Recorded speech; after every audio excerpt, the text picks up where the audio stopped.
Hatimaye zake zikatimia 40 bila kutoa hata moja, na kukamatwa peupe, asiwe na hata neno hata moja la kujitetea. Akabaki kunyamaza tu akisubiri hukumu ya raia. Jamaa huyu anadaiwa kuiba magunia 2 ya dagaa kutoka kwa duka moja la jamaa kwa jina Ombui Mogaka.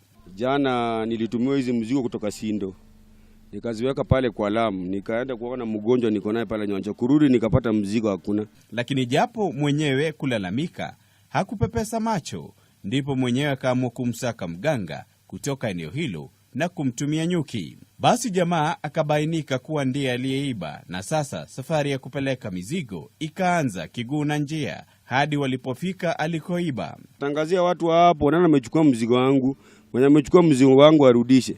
Sasa nimeenda pale soko asubuhi, kuna jamaa alikuwa na huyu ananiita eti twende uone penye huyu jamaa alificha nini yako. Nilikuja kwa daktari jana, nikamwambia nikiingia huyu jamaa tumpate.